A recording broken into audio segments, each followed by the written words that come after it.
Now the version of InDesign I am using is InDesign CS6.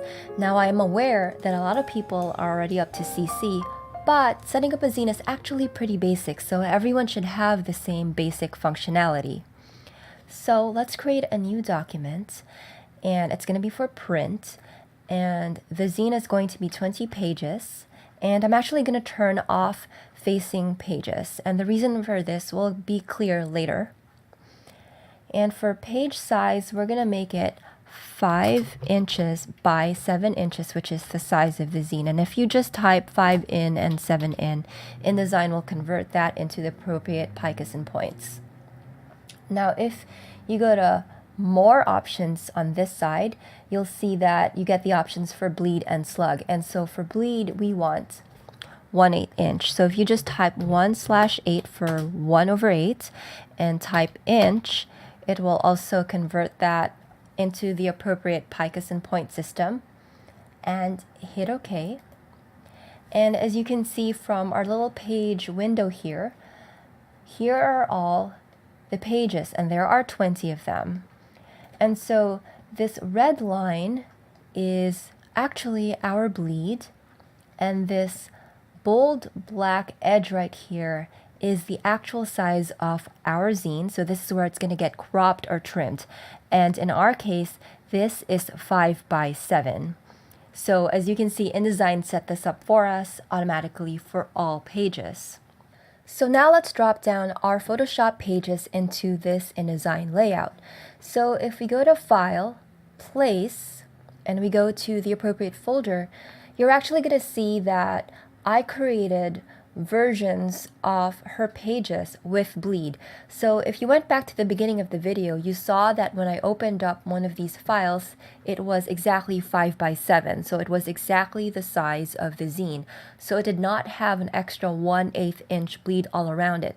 So what I did was for pages 11 to 20, I created versions of those pages, but this time I added a bleed, and we're going to make those pages full bleed. So I'm going to go ahead and select 1 to 10, and I'm going to select the versions of the files with bleed for pages 11 to 20.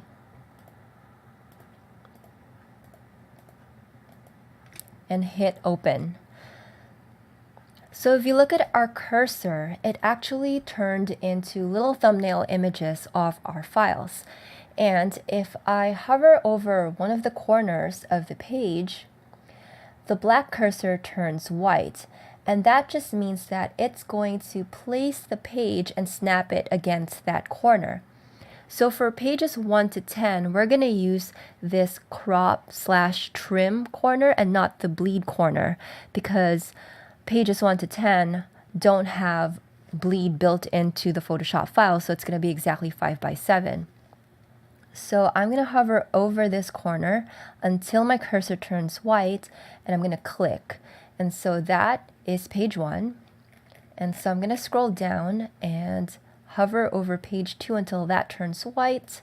And that's page 2. And I'm just going to keep going.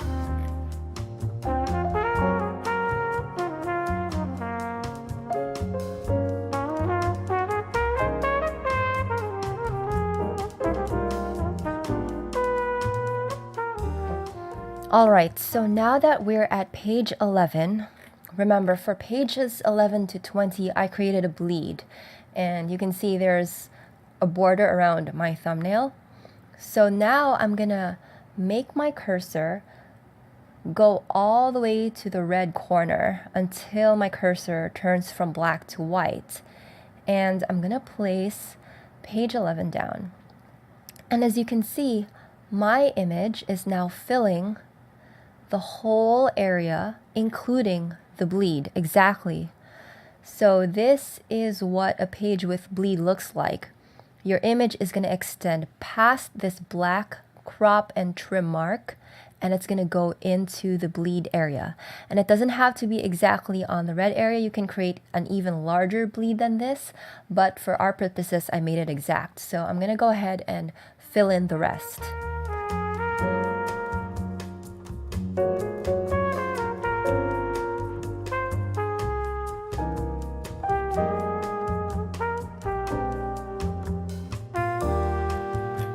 Alright, so now that we're done filling that in, I just wanted to show you what a Photoshop file looks like with and without bleeds. So when we open page 1 and we go to image size, as you can see, it's exactly 5 by 7.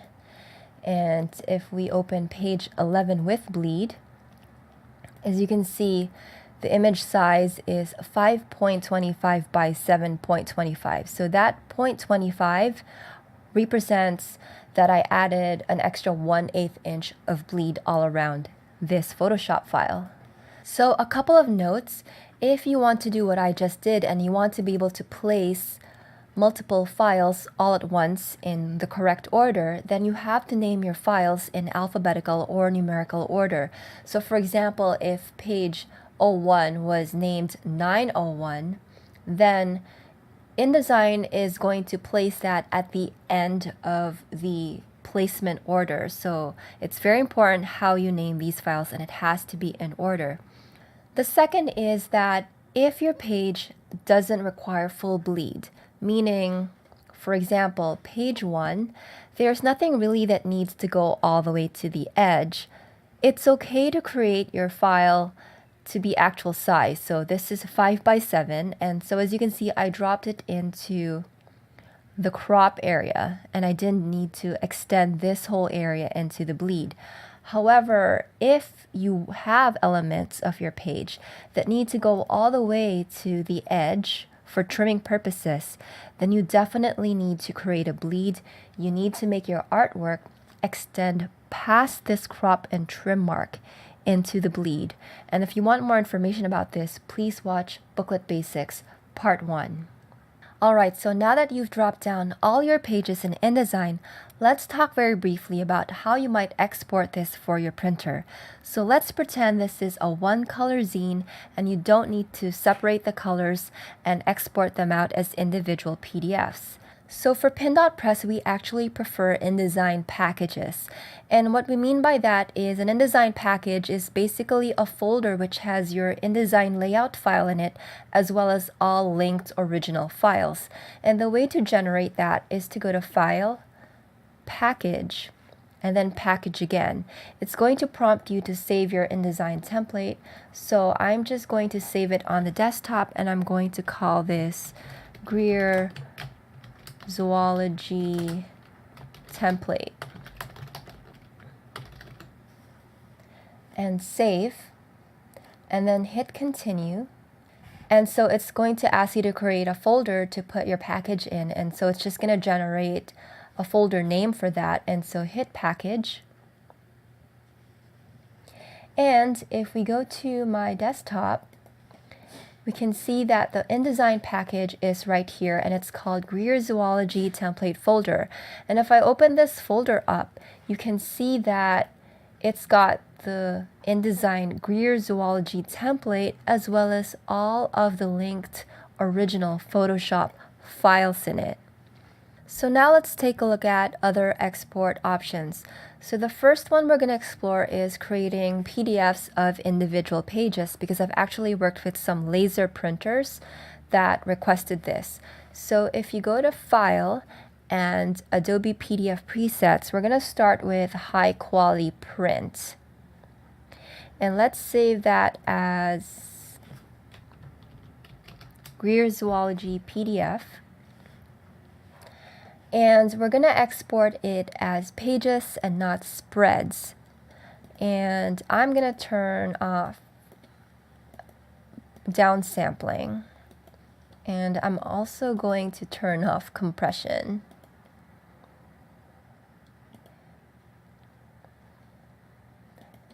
So with regards to marks and bleeds, you should check with your printer if they want you to include crop marks and bleed marks.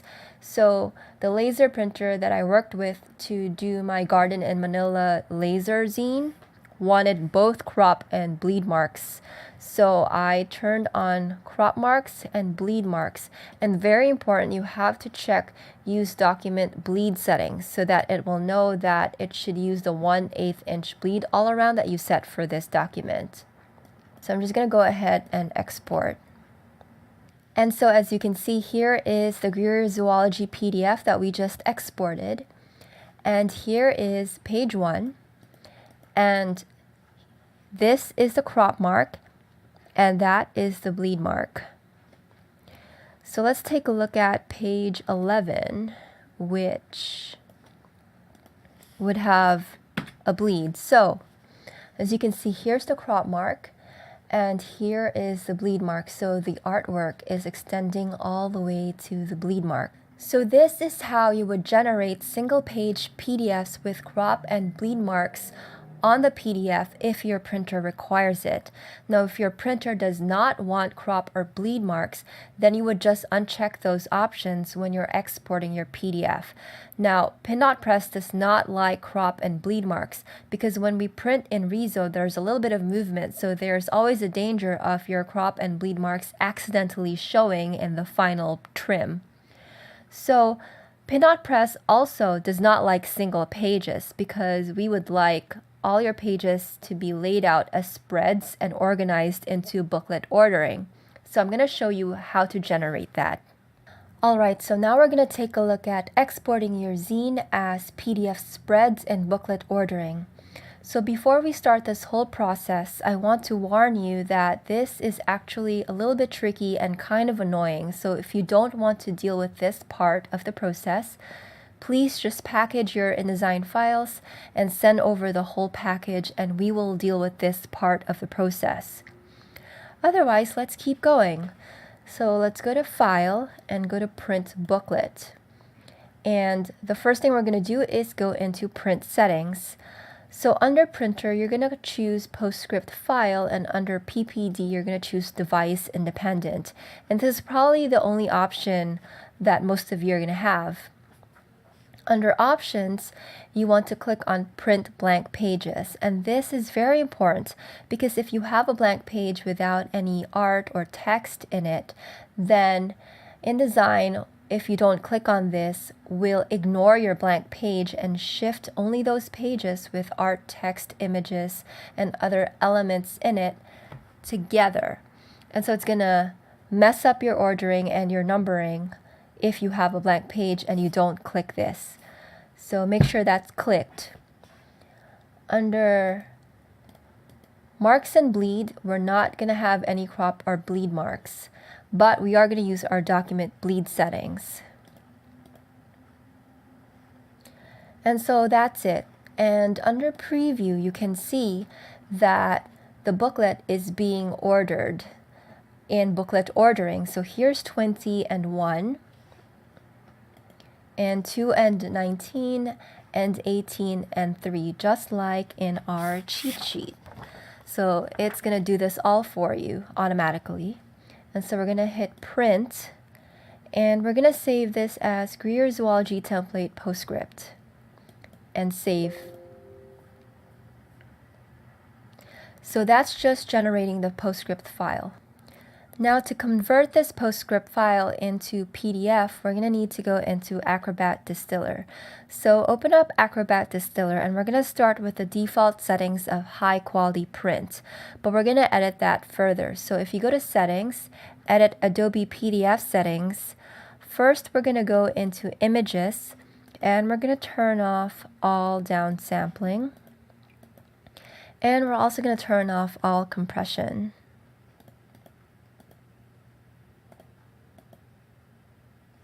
And then under General, we're going to make the width 10.25 by 7.25. Because as we discussed earlier, when you have a zine that is 5 by 7 and you add a 1/8 inch bleed all around, the final measurement for that is 10.25 by 7.25. And I am going to hit OK at this point.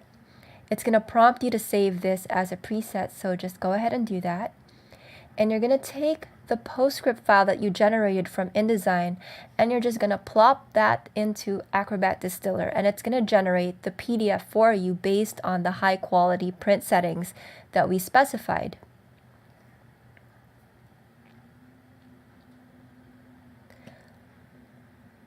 So let's open up this PDF, and as you can see, it's generated all of your spreads in the correct booklet order.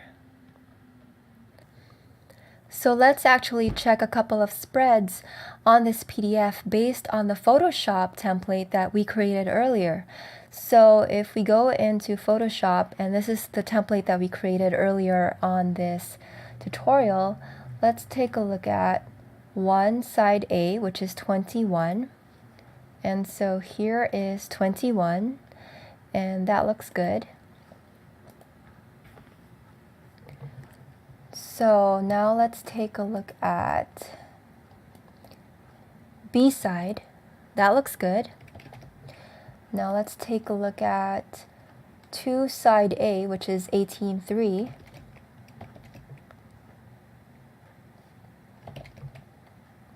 So that looks good.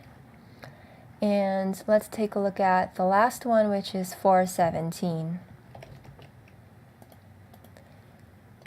And so that looks good. And so we know that this PDF is in the correct order. So if I wanted to check the PDF, I would just open one of the pages in that PDF really quickly. And let's do page 4, which is 2 side B. And I'm actually going to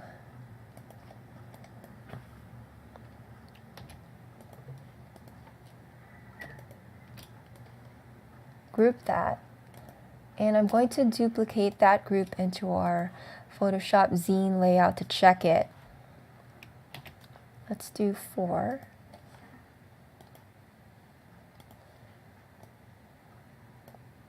And if I move it to the front, you can see that it's exactly the same size, it has the same bleeds, the only difference being that I actually modified this side of the page, but otherwise it's exactly the same as our Photoshop template. So that's how you would use InDesign to generate your booklet spreads in booklet page ordering form. So how then would you begin to generate separate PDFs for different color layers? Well, to do that, you'd have to go into the individual Photoshop files and turn layers on and off based on which color you are trying to export. So I'm just going to open 5 Photoshop pages.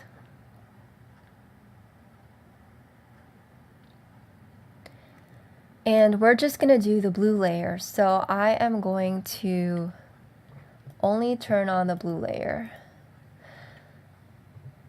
and hit save.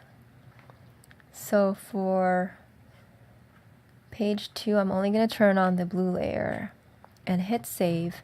And the shortcut for isolating different layers is to hit Alt and the eye of the layer that you want to be visible. So it's Alt and this visibility button.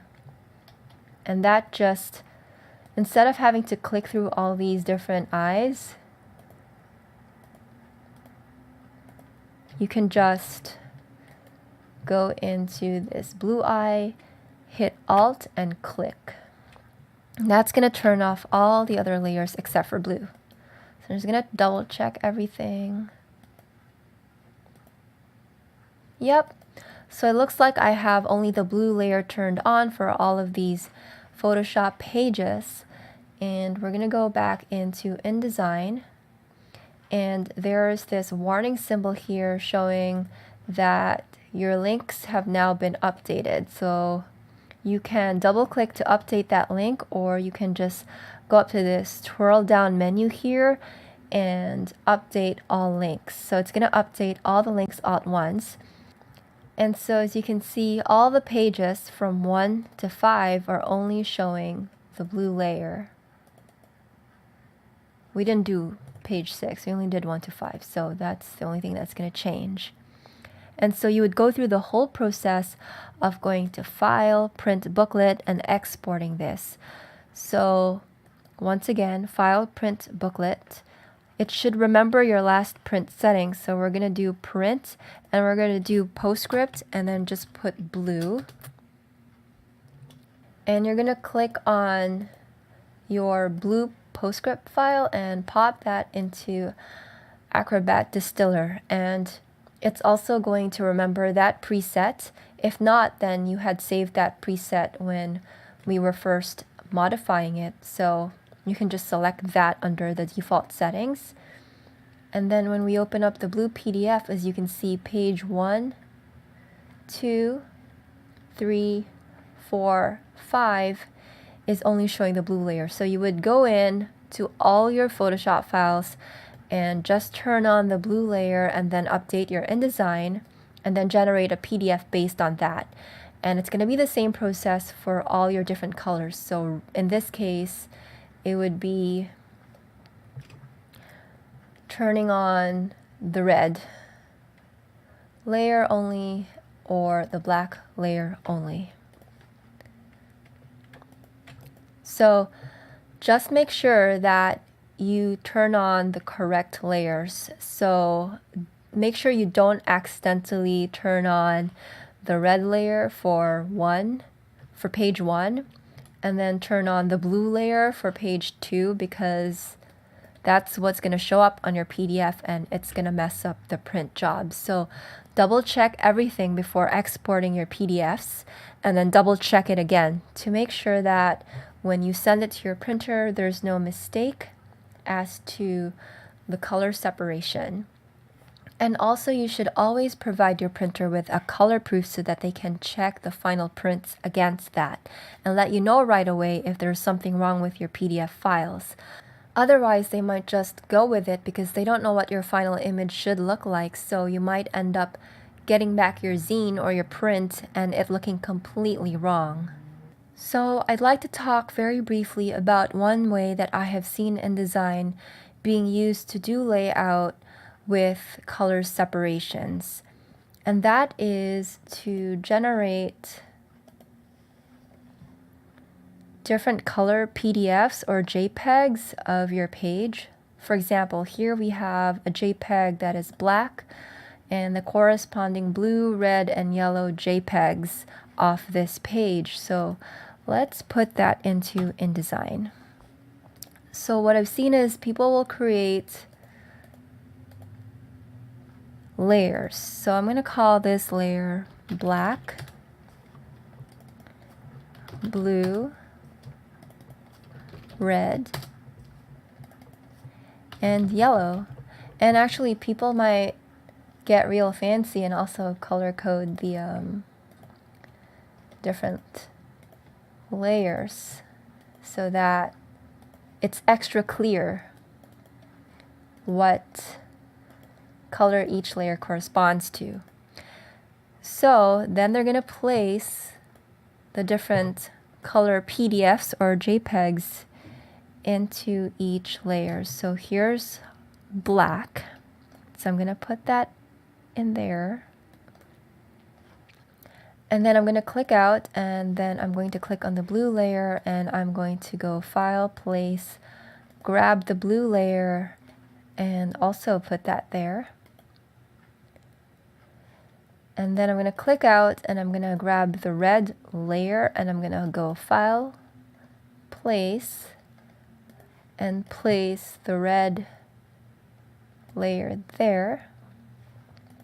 And then click out, and I'm going to click on the yellow layer, and I'm going to click File, Place, grab the yellow JPEG or PDF layer, and pop that in there.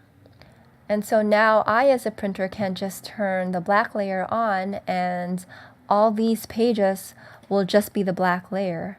And also, I can turn the black layer off and turn the blue layer on, and then all of these pages will just show the blue layer. So this is really great and easy for the printer if it's done correctly, but from my experience, it usually isn't. So every time someone has done this for me, most of the time there's something wrong with the registration. So what I will see happen is that something like this, the black layer would be here, and then the blue layer, for whatever reason, will be like shifted this way. And so when I go to print, it will just be not registered. And this causes delays and waste. And so unless you can guarantee that you can perfectly register every single JPEG color layer correctly, I would rather you don't do this. I would rather you just place a Photoshop file. So something like this for page 1. As you can see, the black, the blue, the yellow, and the red, they're all perfectly registered already. So I'd rather you just place the Photoshop file in there, because then I can just turn color layers on and off and know, based on just having that one file, that it's perfectly registered as it is. And so the pro for using InDesign is if you send me an InDesign package with all the links included, then it's really easy for me as a printer to check your document settings and do whatever I need to do to be able to print your booklets. However, the con for InDesign is there is a little bit of a learning curve in learning how to use this to populate your pages, and also if you choose to export the PDFs yourself, as you can see, it's a bit tedious and kind of annoying and roundabout. And also another great thing about sending me an InDesign package is, as you can see, I am using InDesign CS6. So InDesign CC is actually not backwards compatible, so it's very hard for me to open an InDesign CC file, whereas a package would automatically include an IDML file in it, which would allow me to open your document in CS6. Alright, so let's take a look at one last thing, which is this Facing Pages option under Document Setup. So if you go to Document Setup and you click Facing Pages and hit OK, as you can see, it has put spread pages together. So it's going to put pages side by side with each other so that you can view it more as like a book with their appropriate facing pages. So the issue with using facing pages is that, very similar to our Photoshop Zine booklet layout template, as you can see, the bleed is going all around this spread, but there isn't a bleed on the centerfold. So if your individual Photoshop images have a bleed around them, if I move this one, as you can see, the inside bleed is overlapping into the following page. So this is the centerfold and there's a bit of overflow there. And the way to fix this is just to take this frame and this handlebar and scooch that over. Now, InDesign is a little bit tricky because there are two different frames. There's this frame where your image is going, and then there's this other frame when you double click it, which pertains to the image inside the frame. So as you can see, I have moved that image within the frame, but the frame itself hasn't been affected. So you don't want to be grabbing the wrong thing when you're scooching things over. So make sure that you grab the outer frame, the one that is related to the layout of your placed image, and not the inside frame. I hope that's not too confusing, but if you research InDesign, you will quickly know what I'm talking about. So let's work on this page on the right side. So as you can see, the 1/8 inch bleed all around is also impinging on the left side of this spread, so we want to scooch over this frame to the centerfold. And that ensures that your 1/8 inch bleed, at least along the centerfold, that it's not overlapping over the following pages. So this concludes our part 2 of Booklet Basics, laying out your zines and booklets using software. So if you made it this far in the tutorial, congratulations, you are now an expert in booklets. So thank you so much for watching. If you enjoyed this video and found it helpful, please like, subscribe, and leave a comment in the comment section below. We're going to do another tutorial video soon, which is how to hand finish your zines. So learning how to finish your zine or booklet yourself by hand is actually a very useful skill, especially if you're not doing a huge run. So hopefully you're able to join me for that tutorial. Thank you so much again, and I will see you next time.